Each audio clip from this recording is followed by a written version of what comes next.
আজকে এই ঘুমটি ঘরগুলি নিয়ে এসে রাস্তার মধ্যে বলা হচ্ছে। মমতা দিদি তো বলে নাই, এটা কোন নিয়ম?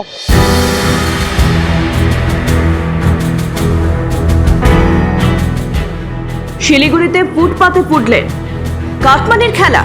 একদিকে যখন রাজ্যের বিভিন্ন জায়গায় দখল করা ফুটপাত থেকে উচ্ছেদের কথা বলছেন মুখ্যমন্ত্রী, তখন উল্টো ছবি শিলিগুড়িতে। সেখানে ফিডার রোডে ফুড লেন তৈরি করতে 22টি স্টল বসানোর সিদ্ধান্ত নিয়েছে পুরসভা। নিয়ে আসা হয়েছে চলমান 22টি স্টল, আর তা নিয়েই বিক্ষোভের মুখে শিলিগুড়ির মেয়র। ব্যবসায়ীদের বক্তব্য, তারা ফুটপাত ছেড়ে দীর্ঘদিন দোকান করে আছেন।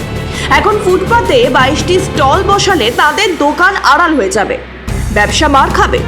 যে অঞ্চলে থানা, দমকল কেন্দ্র, একাধিক স্কুল, সেখানে এই ফুড লেনে এলাকায় যানজট বাড়বে, ঝুঁকি বাড়বে দুর্ঘটনা।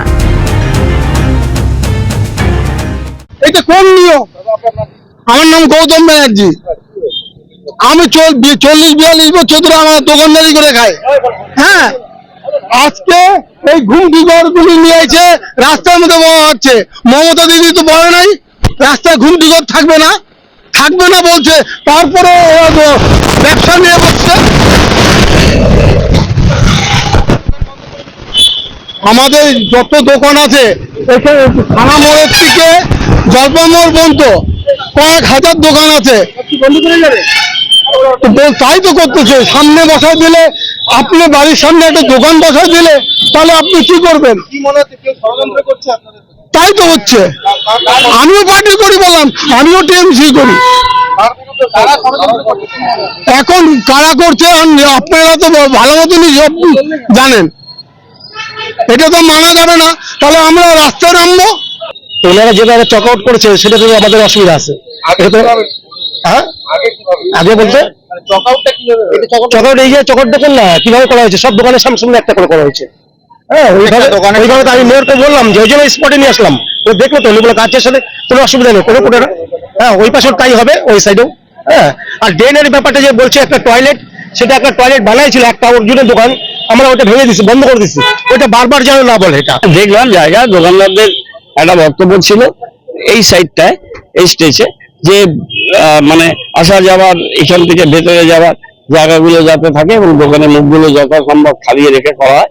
এখানে বড় বড় সুন্দর গাছ আছে, সেই গাছের মিডল পয়েন্টটা আমরা একটু রিওরিয়েন্টেশন করে ওই দোকানগুলো লাগাবো, যাতে কোনো অসুবিধা না হয়।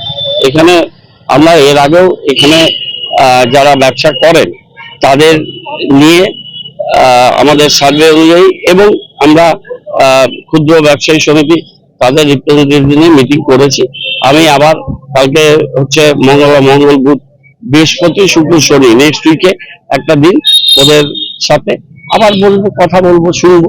কিন্তু এখানে এটা রিওরিয়েন্টেশন করে আমাদের, যেহেতু এই কাজটা হয়ে গেছে, এটা গভর্নমেন্টের প্রজেক্ট। গভর্নমেন্ট কলকাতায় 3টে করছে আর শিলিগুড়িতে একটা করছে, রাজ্যে মোট 4টা। আমরা অনেক এগিয়ে গেছি।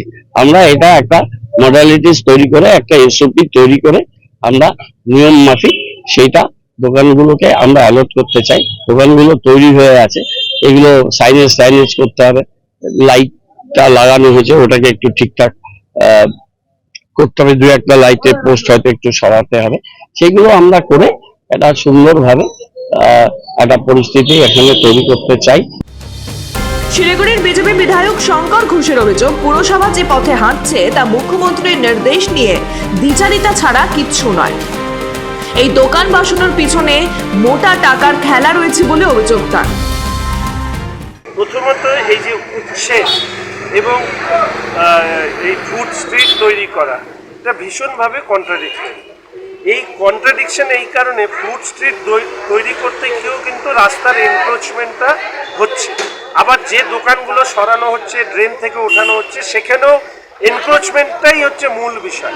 ফলে কোনো জিনিসকে যদি সিস্টেমেটিক করতে হয়, তাহলে আমাদের জায়গা চয়ন করবার ক্ষেত্রেও আমাদের মনে হয় আরও বেশি ভাবনা চিন্তা করা দরকার। ধরুন আমরা এখানে থাকি, আমরা মহানন্দা নদীর তীরের সৌন্দর্যায়নের করেছি, আমরা ওখানেও কিন্তু এই ধরনের একটা ভাবনা ভাবতে পারতাম, কারণ ওখানে কিন্তু সেই অর্থে এনক্রোচমেন্টের বিষয়টা আসতো না, বা রাস্তা ছোট হয়ে যাওয়ার বিষয়টা আসতো না। এখন ফুড স্ট্রিট বানানোর জন্য কি কি ধরনের গাইডলাইন আছে সেটা পৌর কর্পোরেশনই বলতে পারবে। আমি যেহেতু জানি না, আমার মন্তব্য করা উচিত না। তবে আমি একদম সহমত যে দুটো ক্ষেত্রে কন্ট্রাডিকশন, একটা জায়গায় ওঠানো হচ্ছে, একটা জায়গায় বসানো হচ্ছে। তো এর থেকেও বড় ঘটনা আছে, দুর্ভাগ্য সমস্ত বিষয় আসে না। আচ্ছা, আপনি বলুন তো, যে নয়নঝিলি বুঝিয়ে সৌন্দর্যকরণের নাম করে যেভাবে এগুলোকে দখল করা হয়েছে, ওয়েটল্যান্ডে বড় বড় হাই রাইজ উঠেছে। এই চোপড়াতে শুনলাম একটা ডোবার মধ্যে পেট্রোল পাম্প বানাচ্ছে, চরিত্র হচ্ছে ডোবা। আলিপুরদুয়ার যান, কুচবিহার যান, সমস্ত পুকুর বুঝিয়ে ফেলে সেখানে হাই রাইজ হচ্ছে। তাহলে গরিব মানুষ তাদের উচ্ছেদ হচ্ছে, আর বড়লোকরা তৃণমূলের নেতাদের পয়সা দিয়ে যদি ডোবা দখল করে নয়নজুলি বন্ধ করে এই কাজ করতে পারে, তাদের ক্ষেত্রে তাহলে কোনো ব্যবস্থা হচ্ছে না কেন? ফলে নিয়ম যেন সবার ক্ষেত্রে হয়। এবং সব থেকে বড় কথা, একবার আপনি যদি অন্যায় করতে শুরু করেন, অন্যায় আপনার ঘাড়ে চেপে বসে। তৃণমূল সরকারের ঘাড়ে এখন অন্যায় চেপে বসছে। মেয়র অবশ্য কাটমানির অভিযোগ উড়িয়ে দিয়েছেন।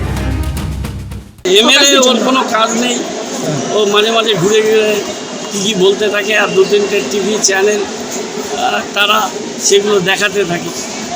এখনও পদ্ধতি তৈরি হয়নি। এটা আমরা লটারির মাধ্যমে 20টা দোকান আমরা দেব। কি ভিত্তিতে, কি পদ্ধতিতে দেয়া হবে, যাই হবে সেটা জনগণের সামনে, যেভাবে এসে দিয়ে ঘরগুলো লোয়ার ইনকাম গ্রুপকে দিয়েছিল, সেইভাবে এই স্টলগুলো আমরা একটা নীতি তৈরি করে রাজ্য সরকারের সাথে কথা বলে আমরা লটারির মাধ্যমে বিশিষ্ট লোকদের দিয়ে লটারি করে, সেই লটারি সিস্টেম সবার সামনেই হবে, সেখান থেকে দেওয়া হয়। এগুলো নিয়ে হাবিজাবি কথা বলছে, এরা কিছু বলতে হবে বলুন।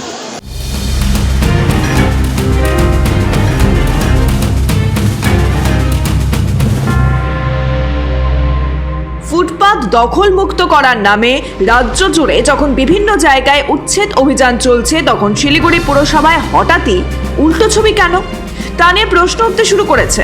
সরকার একদিকে বলছে জনগণের স্বার্থে চলছে উচ্ছেদ, আবার অন্যদিকে নতুন করে বসানো হচ্ছে হকার। এর পিছনে কি কোনো অভিসন্ধি? প্রশ্ন তুলছেন বিরোধীরা। স্বচ্ছতা চাইছে সাধারণ মানুষও। ব্যুরো রিপোর্ট, মাধ্যম।